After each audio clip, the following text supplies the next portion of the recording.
At my son Arthur's wedding, after driving 8 hours and sacrificing everything, his bride Genevieve looked me up and down and directed me to the service entrance, mistaking me for the catering staff. Arthur just stood there, embarrassed, asking why I'd come. My heart shattered, but a quiet resolve settled within me. This wasn't just a misunderstanding. It was a wound. Like and share if you've ever felt invisible. Tell me where you're listening from. The hum of the highway had been Eleanor Vance's constant companion for the better part of 8 hours, a monotonous drone that was slowly replaced by the anxious thrumming of her own heart. She was on her way from the quiet, tree-lined streets of Ohio to the sprawling estates of Virginia, all for her son Arthur's wedding. Today was the day she would finally meet Genevieve Sterling, the woman Arthur had chosen to spend his life with. Eleanor had pictured this moment countless times in her mind, envisioning a warm embrace, a shared laugh, perhaps even a quiet, tearful conversation about Arthur's childhood. Her anticipation was a fragile, precious thing, polished by endless hours of dreaming and longing. The trip itself had been a testament to her love and sacrifice. After her husband Michael passed, leaving her with the house and a garage full of his woodworking tools, Eleanor had found herself navigating a world that felt both empty and overwhelmingly expensive. She had sold his lathe, his prized table saw, and countless other implements, pieces of his passion that represented not just wood and metal, but memories.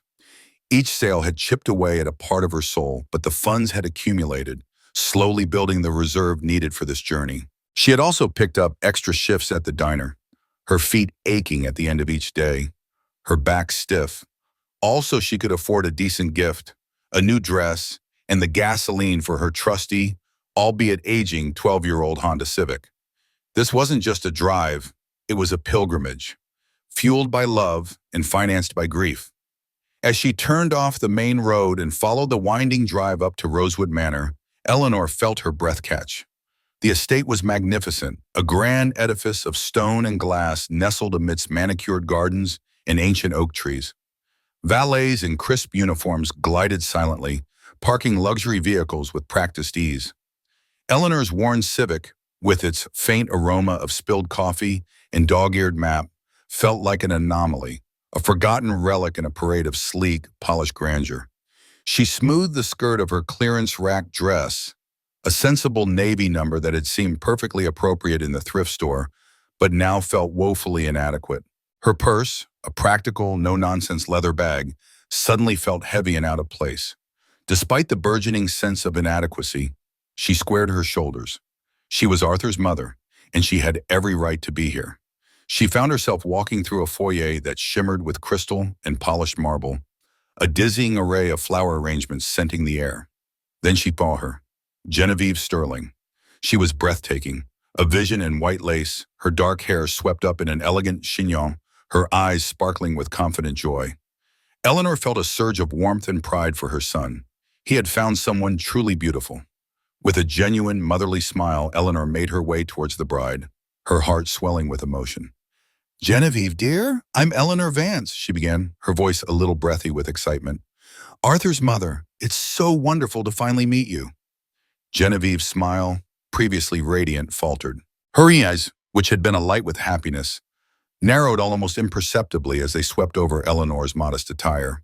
A flicker of surprise, quickly replaced by a cool, almost dismissive expression, crossed her features. "Oh," Genevieve said, the single syllable drawn out, devoid of warmth. She then gestured vaguely towards a side corridor, her perfectly manicured hands sweeping dismissively. "The catering staff should use the service entrance around back. It's much easier for deliveries and setup." Eleanor felt a cold knot tighten in her stomach. A mistake, surely. Genevieve was probably overwhelmed, perhaps mistaking her for one of the many service providers. She chuckled, a nervous sound that felt brittle in the grand space. "Oh no, I think you misunderstood," Eleanor tried to clarify, her smile stiffening. "I'm not with the catering. I'm Arthur's mother, Eleanor." Genevieve's perfectly plucked eyebrows drew together in annoyance, a subtle but unmistakable sign of irritation. "Michael's mother couldn't make it today," she stated, her voice edged with impatience. "Family emergency or something? That's what Arthur said." Eleanor's stomach dropped further, a sickening lurch. Michael's mother? Arthur's mother was Eleanor, Was Genevieve perhaps confused? Had Arthur told her something different? A cold dread began to seep into her bones. She fumbled in her purse for her phone, needing to call Arthur to clear up this bizarre mistake before it spiraled. But Genevieve wasn't finished. She stepped closer, her voice dropping to a harsh, controlled whisper, her beautiful face hardening into an expression of fierce disdain. "Listen," she hissed. "I don't know what kind of stunt you're trying to pull, but you're not going to ruin my wedding day. If you don't leave quietly, I'll call security." Eleanor stared, dumbfounded. The accusation hung in the air, sharp and ugly. Just as the word security seemed to echo in the opulent hall, Arthur appeared. He looked incredibly handsome in his tuxedo, a vision of what she remembered him to be, but his face was not alight with joy. Instead, it was a mask of panic and profound embarrassment. He seemed to take in the scene in an instant, his mother bewildered and hurt, and his bride rigid with anger. "Mom, what are you doing here?" he asked, his voice strained, not a trace of warmth or welcome. Then before she could even answer, he added, "I thought you weren't coming. You said it might be too expensive, remember?" The words struck Eleanor like a physical blow, stealing the air from her lungs. She remembered the conversation, of course. She had told him it might be too expensive, a passing worry during a phone call weeks ago, but she had made it work. She had made it work for him. Genevieve, seizing the moment, slipped her arm through Arthur's, her possessive grip a silent declaration. She leaned into him slightly, her eyes still fixed on Eleanor with an unwavering coldness. Arthur, without meeting his mother's gaze, patted Genevieve's hand absently. "Maybe you should just find your seat, Mom," Arthur said, his voice softer now, but laced with an undeniable dismissal. "The ceremony starts soon." Eleanor stood frozen, the noise and laughter of the wedding guests blurring around her. This wasn't just a misunderstanding about catering or a confused bride. This was a deeper, more troubling shift, a betrayal that cut through her heart with agonizing precision. Her own son.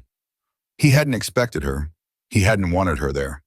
The usher, a young man with a polite but firm smile, seemed to interpret Arthur's curt direction as a cue.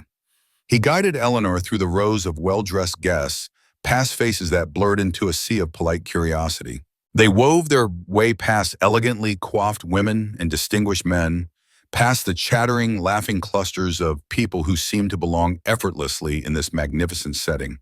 With each step, Eleanor felt more exposed, more out of place. The usher finally stopped at the very back of the ballroom, where a few stray chairs had been tucked away. "Row 12, seat 14, he announced, a touch of finality in his tone, as if delivering a decree.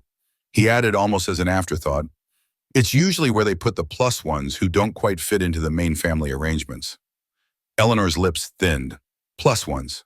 The label felt like a slap, relegating her to an afterthought, an appendage rather than the mother of the groom. She slid into the designated seat, a plush velvet chair that offered no comfort to her aching heart.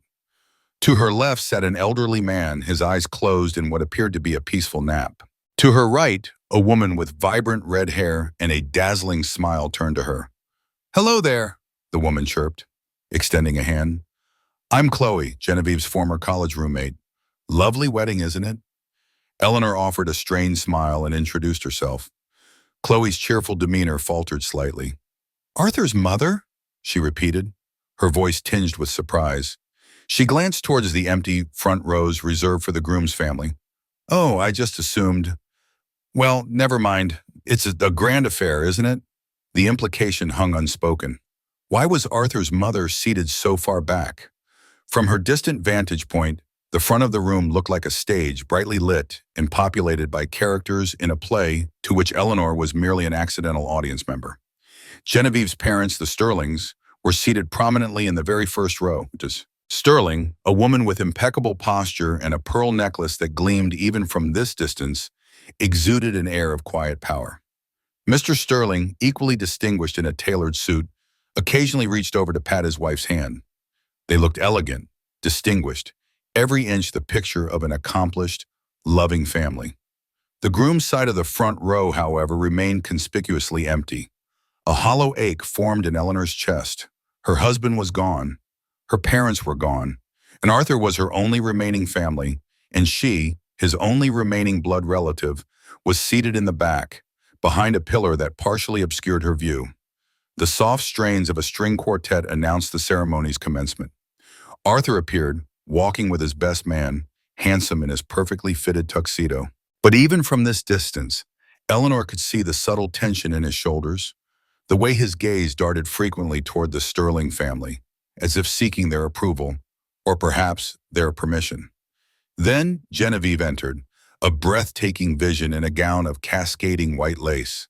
She glided down the aisle with an almost ethereal composure, her smile radiant, her eyes fixed on Arthur. The vows began, each word amplified by the sound system, carrying clearly even to Eleanor's remote corner. When it was Genevieve's turn, her voice, clear and melodious, filled the room. She spoke eloquently, not just of love, but of choosing family based on shared values and aspirations. Her gaze swept over her parents in the front row, lingering on them with a palpable intensity. "I choose this family," she declared, her eyes shining, "a family of understanding, support, and boundless opportunity." The unspoken contrast to Eleanor, to Arthur's other family, was a sharp, stinging wound. It was a declaration of allegiance, a public endorsement of her new family, and a subtle yet undeniable rejection of his old one. Arthur's vows, in stark contrast, were shorter, more traditional, almost hurried. He spoke of love and partnership, and of the beautiful future family he and Genevieve would build together. There was no mention of his past, no nod to his upbringing, no acknowledgement of the woman who had sacrificed everything to raise him. It was as if his life had begun anew, a blank slate, with Genevieve as its sole architect. After the ceremony, the guests flowed into a lavish cocktail hour. Eleanor, feeling increasingly like a ghost in her own son's celebration, decided to attempt to mingle. She approached a few groups, offering a tentative smile. "Hello, I'm Eleanor Vance," she would begin, Arthur's mother. Each time the conversations would die. Polite smiles would freeze, then swiftly morph into expressions of awkwardness. People would suddenly remember an urgent need to refresh their drinks or spot someone across the room they simply had to speak to. Eleanor found herself adrift, an island in a sea of champagne flutes and forced pleasantries. Then she overheard Genevieve. She was holding court with a small group of women, their laughter light and tinkling. Genevieve's voice, though lowered, carried clearly across the polished floor. "His mother is, well, let's just say she's a bit troubled. Drinks too much, always causing drama." Eleanor's blood ran cold. The words were a physical blow, stealing her breath. Troubled? Drinks too much? The lies were so blatant, so cruel. She had barely touched alcohol since Michael's passing, finding solace only in work and the simple routines of her life. Genevieve continued, weaving her insidious narrative. "We thought it was best if she didn't attend today, for Arthur's sake. To keep things calm." She leaned in as if sharing a profound secret. "My family has really taken him in as one of our own. We're the family he deserves now." Eleanor felt a wave of nausea, the words twisted in her gut. The family he deserves now. It was clear now. Genevieve wasn't just trying to distance Arthur from his past. She was actively, maliciously painting him as a charity case, a troubled young man who needed saving from his lowly background, from a mother who was a drunk, a drama queen. It was a complete fabrication, a narrative designed to elevate Genevieve and her family while simultaneously diminishing and erasing Eleanor. And Arthur, her son, had not only allowed it to happen, he had evidently facilitated it by telling Genevieve his mother wouldn't be attending, and by his cold dismissal at the door. Eleanor realized with a chilling clarity that Genevieve had constructed an entire world where she, Arthur's mother, simply didn't exist, and Arthur had let her. The reception began with a fanfare of brass and a cascade of applause as Arthur and Genevieve made their grand entrance. Eleanor, still reeling from the cocktail hour's revelations, was once again directed by an eager young usher. "Table 9, ma'am," he announced, gesturing vaguely towards a corner of the immense ballroom. The table was tucked away near the kitchen entrance, far from the central festivities, a collection of unfamiliar faces. There was a distant cousin of Genevieve's, an old family friend of the Sterlings whom no one quite remembered, and a couple who seemed to be there purely by accident. Eleanor sat down, the plush chair offering no more comfort than before. She was not just an invisible guest, she was an unimportant one, relegated to the periphery, a silent observer in what should have been one of the most significant days of her life. The toast began shortly after the main course was served. Mr. Sterling, Genevieve's father, took to the microphone, his voice resonating with confidence and authority. He spoke eloquently of welcoming Arthur into their esteemed family, of his integrity, drive, and promising future.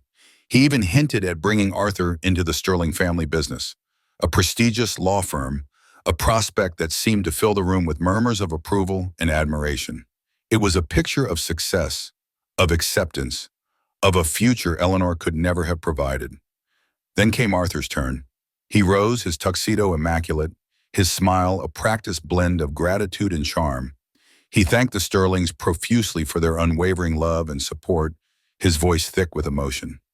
"You've shown me what a real family could be," he declared, his eyes fixed on Genevieve's parents, brimming with a devotion that Eleanor had once believed was reserved for her. The words were a fresh stab to her heart, twisting the knife of her earlier realization. He spoke of Genevieve, saving him from a life of mediocrity, of her boundless inspiration, her unwavering belief in his potential. Not once in his entire speech did he mention Eleanor. Not a single word about her sacrifices, her endless nights working to provide, her quiet strength after Michael's death. It was as if she, and all she had done, had simply ceased to exist. Eleanor sat at table 9, the clinking of silverware and the hum of conversations fading into a distant drone. The food on her plate, an exquisite dish she couldn't even name, lay untouched. She felt a profound emptiness, a chilling realization that she hadn't just lost her place at the wedding, she had lost her son entirely. He was a stranger now, a man sculpted by a new narrative, a new family, a new life that had no room for her. She was a ghost, haunting the edges of a celebration that belonged to someone else. As the evening wore on, the servers, despite their numbers, seemed overwhelmed by the sheer scale of the event. Empty champagne glasses littered the tables, small puddles of condensation forming around their bases. Eleanor, accustomed to seeing a task and simply performing it, felt an almost instinctive urge to help. It was a small, practical act, a way to channel the restless energy of her grief. Without thinking, she began to collect the empty glasses from her table, then from an adjacent, unoccupied one. She piled them carefully, one on top of the other, a small tower of gleaming crystal, and headed towards what she presumed was the kitchen entrance. She was halfway there when Genevieve's voice, sharp and unmistakable, cut through the din of the reception. "Excuse me," she hissed, her tone laced with venomous disapproval. "What exactly do you think you're doing?" Eleanor turned, still holding the stack of glasses. Her heart gave a little jump. "Oh," she said, genuinely confused by Genevieve's fury.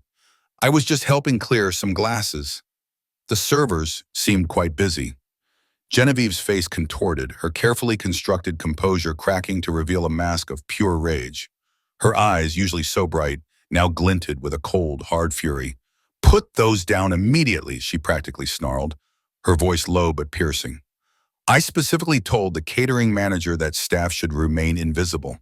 This is a high-class event, not some greasy spoon diner." Eleanor felt a slow burn rise in her chest. The insult was direct, intentional.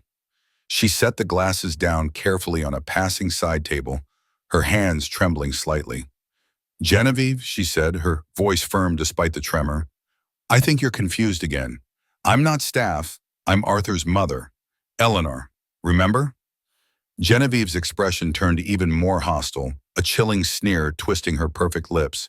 She leaned in close, her whisper a poisonous hiss. "Michael's mother is not here today." She enunciated each word with cruel precision. "And she certainly wouldn't be caught dead cleaning up after her betters." The accusation hung in the air, a public humiliation. Eleanor felt all eyes turned towards them. A crowd began to gather, drawn by Genevieve's escalating tone. Genevieve's parents, Mr. and Mrs. Sterling, were among them, their faces a mixture of concern and practiced composure. Arthur's groomsmen also approached, looking confused and uncomfortable. All attention was now focused on the tense confrontation in the corner of the room. Mr. Sterling, ever the diplomat, attempted to intervene, his hand gently touching Genevieve's arm. Genevieve, dear, perhaps there's a misunderstanding.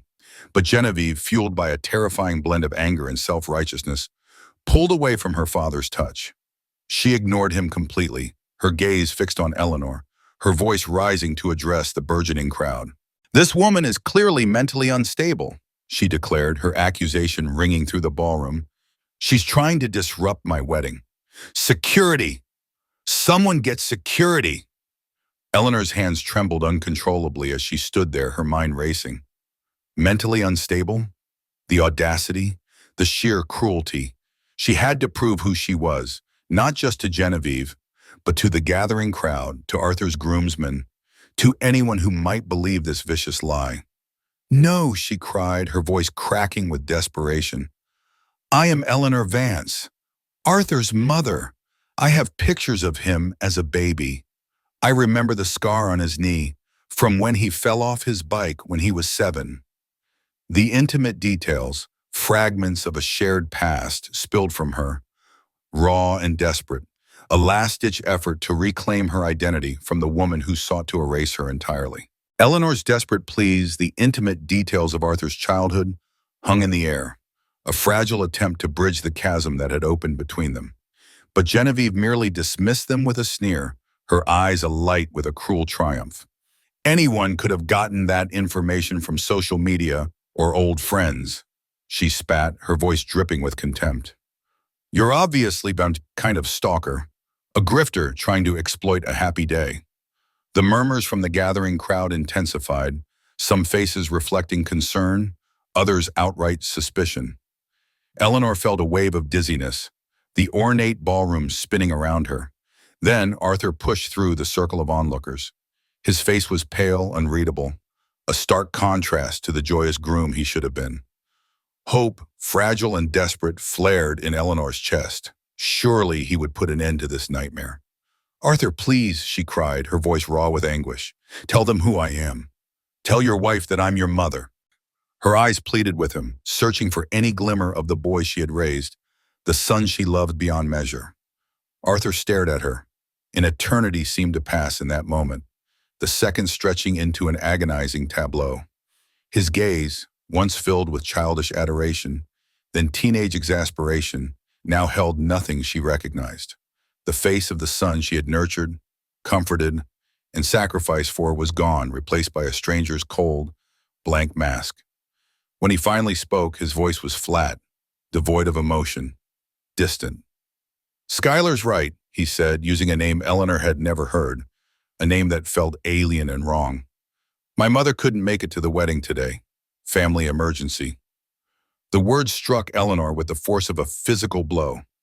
She staggered backward, her hand flying to her chest as if to staunch a wound. This wasn't just a lie, it was a complete and devastating betrayal, a public erasure of her very existence as his mother. Arthur, she whispered, the name catching in her throat. How can you say that? The tears welled, hot and stinging, blurring the faces around her. His eyes, however, held an active dislike now, a cold, hard repudiation. Because I don't know you, he replied, his voice hardening, his tone a command. Now please leave. Genevieve, her lips curled in a victorious smirk, stepped closer to Arthur, slipping her arm through his. She looked out at the silent, stunned crowd, a picture of righteous indignation. You see, she announced, her voice filled with self-importance. Even Arthur doesn't recognize this woman. She's obviously some kind of con artist, probably trying to get money or attention. Eleanor, in her simple clearance rack dress, felt small and utterly alone, utterly humiliated. The opulent ballroom, the glittering lights, the faces of judgment, all pressed in on her. But beneath the crushing weight of public shame, a slow-burning anger began to stir, a quiet, insistent flame. This was not just about her anymore. This was about the truth, about dignity. Fine, she said, her voice surprisingly steady despite the tremor in her hands. She fumbled in her purse, pulling out her phone. You want proof? I'll give you proof. She scrolled through her galleries, past images of Michael, past snapshots of her simple life, until she found them. Photos of Arthur, undeniable evidence of their shared history, a gap-toothed grin from kindergarten graduation, a proud pose in his ill-fitting cap and gown at high school. "Here," she said, holding the phone out, her chin trembling but defiant. "This is Arthur. My Arthur." But before anyone could see, before the images could offer undeniable proof, Genevieve lunged. Her hand shot out a swift, brutal motion and connected with a sickening smack across Eleanor's face. The force of the blow made Eleanor gasp, her head snapping to the side. Her phone clattered from her numb fingers, hitting the polished marble floor with a sharp crack. The ballroom fell silent. The music stopped. Every single eye in the room was fixed on them. "How dare you try to ruin my wedding day with your pathetic lies?" Genevieve shrieked, her voice raw with unhinged fury, completely abandoning her polished facade. Her face was contorted, ugly with rage. "Security! Someone get security now!" Just as a burly figure in a black suit began to move forward, a new voice, sharp and authoritative, cut through the tense silence. Patricia Sterling, Genevieve's mother, appeared as if from nowhere, her face pale with horror, her eyes wide with shock. She grabbed Genevieve's arm, her grip firm. "Skyler Elizabeth Morrison, what in God's name do you think you're doing?" she demanded, using a full name that Eleanor had never heard before. Patricia Sterling, a woman of formidable presence, turned to the stunned crowd, her composure returning with an almost frightening speed. She looked at Eleanor, then at her daughter, then back at Eleanor, her eyes scanning the fallen phone. "No," she said, her voice clear and decisive, interrupting Genevieve's renewed protests. "This woman is exactly who she says she is. I've seen those photos before, darling. Michael showed them to us 6 months ago, before he left us." The silence that followed was deafening, thicker than anything before. Genevieve's face, previously flushed with rage, drained of all color, turning ashen. Her eyes widened, a dawning horror creeping into their depths. She looked at her mother, then at Eleanor, then at Arthur, realizing the magnitude of her colossal blunder, the public unraveling of her carefully constructed lies. The beautiful poised bride was now a picture of abject terror. Arthur, finally roused from his unfeeling stupor, took a step forward. His face was flushed with deep embarrassment, his eyes flicking between his mother and his now exposed bride. "All right, fine," he muttered, his voice barely audible, laced with resentment. "Yes, she's my mother." He avoided Eleanor's gaze, looking at the floor, then at the stunned crowd. "But this is exactly why I didn't want her here today," he continued, the resentment growing into a bitter accusation. "She always has to be the center of attention. Always has to cause drama." Eleanor stared at her son, her own face stinging from Genevieve's slap, her heart aching from the deeper wound of his words. He was blaming her for the scene Genevieve had created, for the lies Genevieve had told, for the truth that had just been dragged, screaming, into the light. The betrayal was complete. If you're still with me, please like, share, and subscribe to hear how I uncover the shocking truth about my son and his new wife. This story is far from over, and I promise it gets even more unbelievable. "I caused drama?" Eleanor's voice, though still raw with disbelief, rose above the murmuring crowd. The sting on her cheek was a physical reminder, but the deeper wound was his accusation. "Your wife slapped me across the face because she refused to believe I was your mother. Because you, Arthur, stood there and let her lie about me, about us." Arthur, however, seemed impervious to her pain. His face remained hardened, his embarrassment quickly morphing into a familiar, defensive irritation. "Maybe if you had dressed appropriately," he retorted, his voice cutting and cruel. "If you had acted like you belonged here instead of clearing tables like hired help, none of this would have happened. You always make a scene, Mom. You always have to be the problem." With the casual dismissal, the utter cruelty of his words, shattered something final within Eleanor. It was as if a fragile, unspoken bond, a last thread of hope she hadn't even realized she was clinging to, snapped. The son she knew, the boy she had raised, was truly gone. In his place stood a stranger, a cold, unfeeling man who prioritized appearances and a new, fabricated family over the woman who had given him everything. "You're right," she said, her voice quiet now, startlingly calm. The anger that had been simmering within her was replaced by a profound, desolate peace. I don't belong here. With deliberate, unhurried movements, she bent down and retrieved her phone from the marble floor. The screen was cracked, a spider web pattern marring the display, a fitting symbol for the shattered illusion of her family. She looked up, past Arthur, past Genevieve's ashen face, past the stunned onlookers. Her gaze settled on Genevieve, whose momentary terror had been replaced by a simmering resentment, now that her mother had intervened. "Congratulations on your marriage, Genevieve," Eleanor said, her voice steady and clear, carrying across the silent ballroom. Her eyes held no warmth, no anger, just a chilling detachment. "And to both of you," she added, including Arthur in her final farewell, "I hope you both get exactly what you deserve." Then, without another word, she turned and walked away. She didn't look back, didn't falter. She simply walked out, past the grand foyer, past the stunned valets, and into the cool night air. The shock had held her tears at bay, but as she reached her modest Honda Civic in the hotel parking lot, the dam finally broke. Hot, stinging tears streamed down her face, blurring the familiar outline of her car, blurring the world.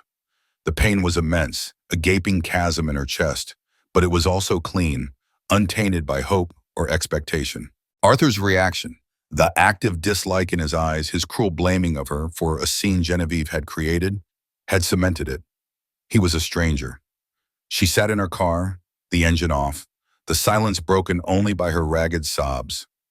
The cracked phone lay beside her on the passenger seat, a reminder of the ugly confrontation. Just as she was gathering herself, contemplating the long, lonely drive back to Ohio, her phone rang, an unknown local number. She hesitated, then answered, her voice still thick with tears.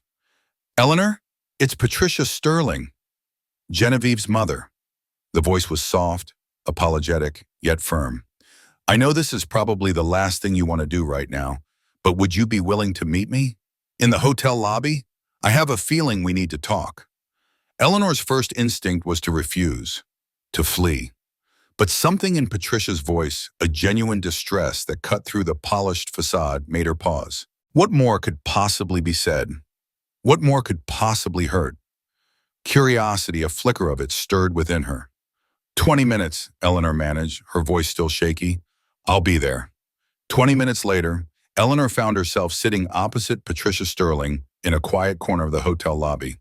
Patricia looked different now, her impeccable composure ruffled, a genuine weariness in her eyes. She ordered 2 cups of tea, then turned to Eleanor, her gaze direct and full of sorrow. "Eleanor," Patricia began, her voice low and earnest, "I want to offer my profound, unreserved apologies for my daughter's inexcusable behavior. What she did, what she said, was beyond the pale. No mother deserves that, especially not on her son's wedding day." Eleanor took a shaky sip of her tea, the warmth a small comfort against the chill in her soul. "An apology is appreciated," she said, her voice still raw. "But I need an explanation, Patricia. Why did she think I was catering staff? Why did Arthur tell her I wasn't coming?" The questions burned, an urgent need for understanding, for some kind of sense in the chaos. Patricia sighed, a deep, heavy sound that seemed to carry the weight of years. She reached into her elegant handbag and pulled out a manila folder, surprisingly thick. Her expression was grim. "I'm afraid it makes more sense than you might want it to do, Eleanor. It makes a dreadful kind of sense. I need to show you something." With a sense of dread settling in her stomach, Eleanor watched as Patricia opened the folder. Inside were printed emails and text messages, neatly organized, a dossier of betrayal. The first print out Patricia handed her was an email, dated several weeks prior to the wedding, from Arthur to Genevieve. Eleanor's eyes scanned the sender's name, then the recipient, Arthur to Skyler Elizabeth Morrison. The words on the screen solidified the dread into a cold, hard knot in Eleanor's gut. "Sky, I've been thinking about what you said about my mom," the email began. "You're probably right that she wouldn't fit in with your family's crowd. She's different. Working class, you know. It's not her fault, but it's just how she is." Eleanor felt a fresh wave of nausea. Her own son, dismissing her, categorizing her. The email continued, suggesting a course of action that now made the day's events horribly clear.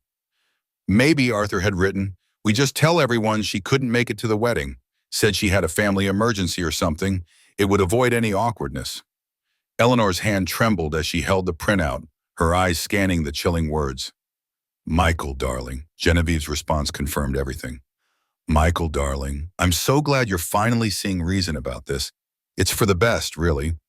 Think of it as protecting her from an awkward situation where she wouldn't truly fit in. The patronizing tone, the thinly veiled condescension, made Eleanor's stomach churn. The email continued, laying bare Genevieve's true motivations.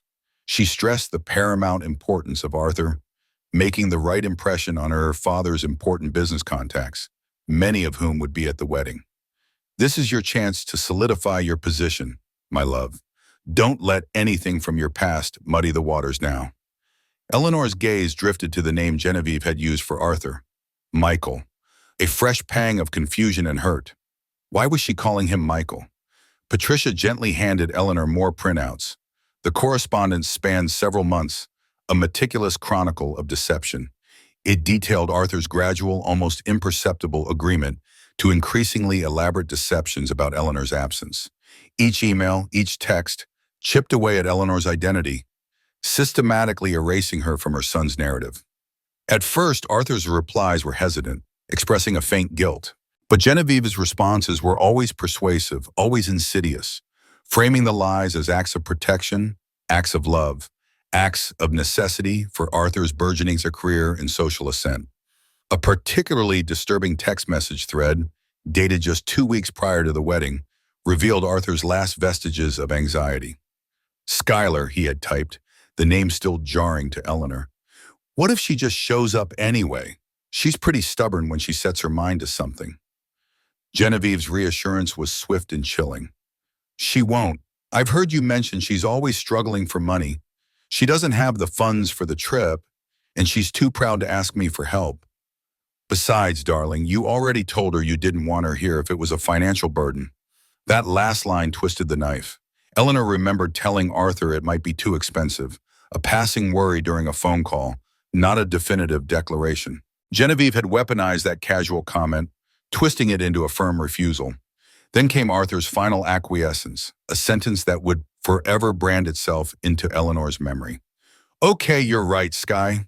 If some random woman shows up claiming to be her, well, that's just some confused person who needs to be escorted out. The cold, clinical detachment in those words, the dehumanization of his own mother, was a fresh wave of agony. Some confused person. That's all she was to him. Patricia watched Eleanor, her own face etched with remorse. There's more, she said softly, her voice barely a whisper. She pointed to another text message, dated just days before the wedding. It was from Arthur to Genevieve. Sky, you've shown me what real family looks like. Your parents have done more for me in 6 months than my mom did in years. Eleanor felt a scream building in her throat, but no sound escaped. It was all there in black and white, the complete and utter rejection, the utter betrayal. Patricia sighed, her gaze distant. My daughter has a very specific vision for her life, Eleanor, and for Arthur's. She's been coaching him for months, convincing him that his background was something to be ashamed of, something to be hidden. She tapped the folder. I found this tucked away in her things last week. A list. Eleanor looked at the next printout. It was a typed list titling, Things Michael Needs to Change to Fit In. This first bullet point read, Stop mentioning mother's multiple jobs makes family seem unstable. Another, Never discuss father's death, too emotional for business settings. Oh, keep it light. Another, replace old car stories with tales of ambition and future success. The list went on, each item a tiny erasure, a chipping away at the foundation of Arthur's identity, and by extension, Eleanor's. She was systematically erasing me from his life, Eleanor whispered, the words heavy with a horrifying realization. Patricia nodded, her eyes glistening. Yes, Eleanor, I'm afraid she was. And she continued, her voice filled with self-reproach. My husband and I, we may have unknowingly contributed to this. Our enthusiasm for Arthur, our eagerness to welcome him, our offers of help with his career. It seems our acceptance, our support, might have been interpreted as conditional. Conditional on him becoming someone he thought we wanted him to be. Someone Genevieve wanted him to be. She pushed one last email across the table. It was from Genevieve to Arthur, sent only a few days ago, filled with praise. "My dearest Michael," it read, "I'm so incredibly proud of you. You've truly risen above your origins, haven't you? You're everything your background tried to prevent you from becoming, and so much more." Origins, Eleanor repeated, the word tasting bitter on her tongue. Her origins were the home she'd made, the values she'd instilled, the love she'd poured into him. Her origins were the strength and resilience she'd shown after Michael's death. And now she was just an obstacle to his perceived success, something to be overcome, to be shed. The pain was no longer a sharp stab, but a dull, pervasive ache that settled deep in her bones. The anger, however, had begun to burn brighter, clearer now that the truth was laid bare. Patricia Sterling added another crushing layer to the already unbearable betrayal. Her voice, hushed and apologetic, delivered the final, bitter truth. "Eleanor, I overheard Arthur telling some of our guests that his father was an attorney who died in a tragic car accident and that you were a homemaker, a quiet presence devoted to your family." Patricia's eyes met Eleanor's, full of pity. "He even told my cousin that you were too grief-stricken to attend, still reeling from the loss." Eleanor felt a cold, hollow laugh escape her lips, a sound devoid of mirth. "His father," she began, her voice brittle with unshed tears, "was a mechanic, a good, honest man who loved his garage and his tools more than anything. He died of a heart attack at 52, right in his favorite armchair, not in some tragic car accident." She paused, gathering her breath, then continued, her voice gaining a steely edge. "And a homemaker? Patricia, we lived in a rental duplex, not some grand house. I worked 3 jobs, 2 at the diner, 1 cleaning offices, just to keep the lights on and put food on the table after he passed. Arthur knew that. He lived it." The full, horrifying realization hit Eleanor with the force of a tidal wave. This wasn't a misunderstanding. This wasn't just Genevieve being cruel. This was a calculated, methodical erasure. Arthur had willingly participated in fabricating an entirely new life, a new history, for the sake of wealth and social status. He had sacrificed their shared past, their bond, and her very identity on the altar of his ambition.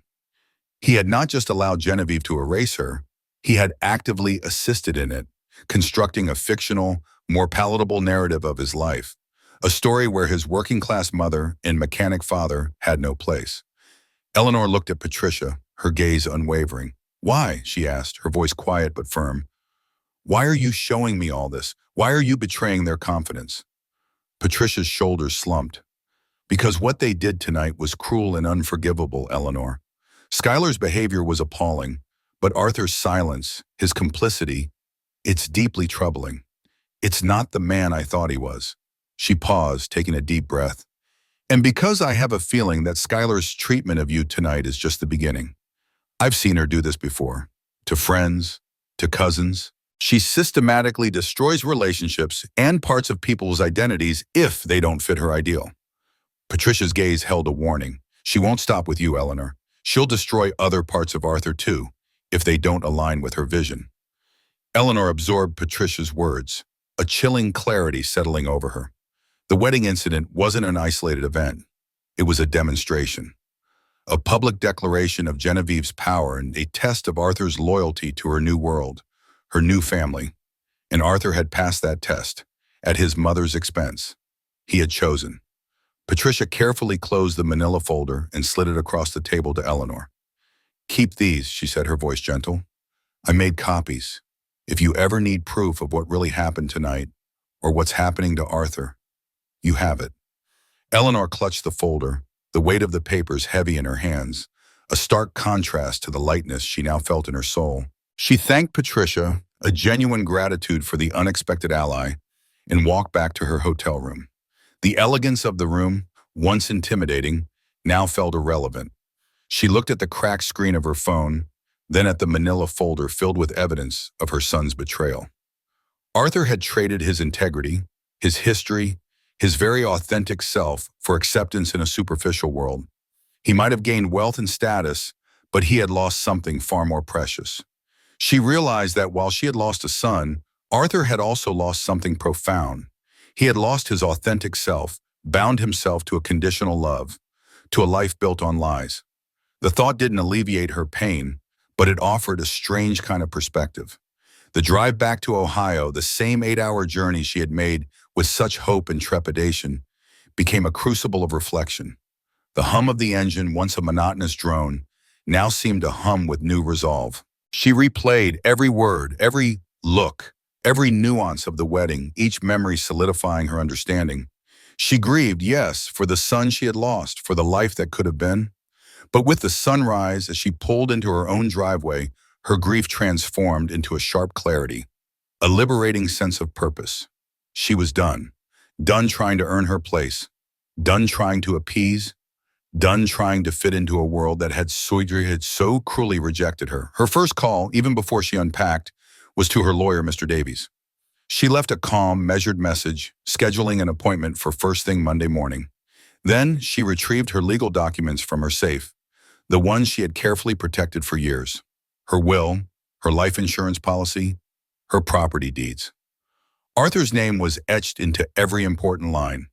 Sole beneficiary of her life insurance, her emergency contact, slated to inherit her house, everything she had worked so hard to preserve. She looked at his name, a name that once brought her so much joy and now brought only a hollow ache. The time for a reckoning had come. Monday morning found Eleanor sitting across from Mr. Davies, her lawyer, a kind man who had handled her late husband's estate. The folder, thick with printed emails and texts, lay beside her on his polished desk, a silent testament to the weekend's devastation. Eleanor didn't need to consult it. The words were etched into her memory. With a calm and resolute voice, she began to dictate changes. First, she started, her gaze steady, I want to change the beneficiary of my life insurance policy. It will now go to the local women's shelter, the Safe Harbor Shelter. Mr. Davies, accustomed to the vagaries of human emotion, raised an eyebrow but simply noted the instruction. Next, my emergency contact, Eleanor continued. It will no longer be Arthur. It will be Clara Jenkins, my neighbor. She's a good friend. Clara, a widow herself, had been a steadfast presence in Eleanor's life, a shared pot of tea and sympathetic ear always ready. And finally the house, Eleanor said, a slight tremor in her voice, but her resolve unbroken. My will, I want it revised. The house, everything, will now go to my cousin, Brenda Lewis's daughter. She's struggling, trying to raise 2 kids on her own, and she could use the stability. Mr. Davies paused, his pen hovering over the legal pad. Are you absolutely sure about this, Eleanor? He asked, his voice gentle. Arthur, he was always meant to inherit. Eleanor met his gaze, her eyes clear. I'm sure, Mr. Davies, completely sure. Arthur's name is to be removed from every single document. The finality of the words, spoken aloud, was a powerful, almost spiritual release. It was done. Over the next few days, Eleanor meticulously cut the remaining ties. She calculated the amount of money she had sent Arthur over the past 2 years, a sum nearing $3,000. Each $100 bill, each small gift, had been earned through extra shifts, through the ache in her feet and the stiffness in her back. It was money meant to help him, to support his dreams, but now felt tainted. She called her bank, the process surprisingly swift, and canceled the automatic $100 monthly transfer to Arthur. Then, with a newfound sense of self-preservation, she opened a separate savings account, one exclusively for her future, for her dreams. But the most significant change wasn't financial or legal. It was emotional. She stopped waiting for Arthur's calls, stopped checking her phone every 10 minutes, stopped imagining what he might be doing or thinking. She simply turned her phone ringer off, then eventually stored it away in a drawer. The initial silence was terrifying, a vast, echoing void where years of maternal worry and expectation had once resided. It felt like she was severing a limb, painful and raw. By the second week, however, the silence began to transform. It became peaceful, a balm to her weary soul. She started reading again, books she had tucked away for years, stories of adventure and romance that had been pushed aside by the relentless demands of life. She started taking long walks in the park, enjoying the crisp autumn air, the rustling leaves, the simple beauty of nature she had long ignored. She reconnected with old friends, women she had known for decades but had drifted from, always consumed by being available for Arthur, by his unspoken demands. She laughed again, a genuine, unburdened sound, as she shared stories over coffee and revisited forgotten memories. One afternoon, Brenda Lewis, her cousin, called. Brenda, fiercely loyal and outspoken, had already heard rumors, distorted whispers about the wedding incident. "That little bastard!" Brenda exclaimed, her voice crackling with indignant fury. "How dare he treat you like that, Eleanor? I'm going to give him a piece of my mind." Eleanor, for the first time, felt a surge of comfort in someone else's righteous anger. She poured out the entire story to Brenda, the full, ugly truth, the manila folder's contents recounted in agonizing detail. Brenda listened, her fury growing, but her support was a tangible healing force. "You need a break, Ele," Brenda declared after Eleanor finished. "A real break. Come with me to Florida. We can rent a little cottage by the beach, just you and me, sunshine, ocean air, no expectations." Eleanor paused. A vacation. She hadn't taken a real vacation, a trip for herself, in decades. Her life had always been about working, about providing, about saving for Arthur's future. For the first time, a small, fragile seed of desire began to sprout. What did she want? She wanted to see the ocean, to live on her own terms. The thought solidified into a decision. The next day, she walked into the diner and gave her 2 weeks' notice. Her manager, a gruff but kind man who had seen her through many difficult years, didn't try to dissuade her. "Eleanor, dang," he said, his voice softer than usual. "You've got a way with people. You listen, you make them feel seen. You could use those skills differently, away from the physical grind." His words resonated, planting another seed. Eleanor began to reflect on her identity beyond Arthur's mother. Who was she now? What were her skills, her passions, her purpose? She started observing her coworkers, her regular customers, seeing them with new eyes. She watched how a simple word of encouragement could brighten someone's day, how a patient ear could soothe a troubled soul. She realized her innate ability to connect, to empathize, to make people feel valued. A flicker of an idea, still nascent, began to form in her mind. A path, perhaps, that was entirely her own. Eleanor's decision to leave the diner had been a turning point, a physical act of severing ties with a life that no longer served her. Her manager's words about her people skills had resonated deeply, igniting a new idea. She realized she didn't just want to serve coffee and food. She wanted to create a place for intentional connections, a space where community could grow, where everyone's story mattered, where no one felt invisible or unimportant.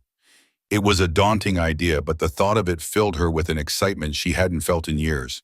She began to research, to plan, to dream. 2 years passed, 2 years of quiet healing, of slow, deliberate rebuilding. Eleanor had found her rhythm, her new purpose. She was taking pottery classes, her hands expertly shaping clay into beautiful functional forms. Her small house, once filled with the ghosts of a past life, was now bright and welcoming, adorned with her vibrant art, comfortable, chosen furniture, reflecting her newfound sense of self. She had traveled, taken cooking classes, discovered a love for hiking, and surrounded herself with friends who valued her for who she was, not for her utility to someone else. One crisp autumn afternoon, a shadow fell across her front porch. When she opened the door, her heart, once prone to a frantic flutter at the mere thought of him, now felt nothing but a mild curiosity. Arthur stood there, looking thinner, older, and undeniably stressed. His tailored suit, once so pristine, now seemed to hang on him. His shoulders slumped. The sheen he had worn at his wedding had long since vanished. Eleanor calmly greeted him. "Arthur," she said, her voice even, taking her time to process this unexpected return. There was no joy, no surprise, no anger, just a quiet acknowledgement of his presence. "Mom," he began, his voice hesitant, "can we talk, please?" She stepped aside, allowing him to enter. He walked into a home utterly transformed, a testament to her 2 years of rediscovery. His eyes scanned the living room, lingering on a brightly painted ceramic vase, a cozy reading nook, a gallery wall showcasing her pottery. It was clearly not the home he remembered, or the one he had tried to distance himself from. They sat in the living room, a comfortable silence stretching between them. Arthur fidgeted, clearly uncomfortable. Finally, he spoke, his voice strained. "Skyler and I are getting divorced." Eleanor felt nothing. No triumph, no satisfaction, no pity. Just a mild curiosity, a distant observation. "I see," she replied, her voice neutral. He launched into a torrent of complaints, a litany of Genevieve's controlling nature. God, Mom, she was controlling everything. My career, my friends, even what I wore. She decided who I could talk to, where we went, what we ate.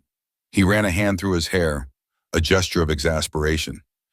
It was like she was trying to turn me into someone else entirely. Eleanor listened, a quiet irony settling in her chest.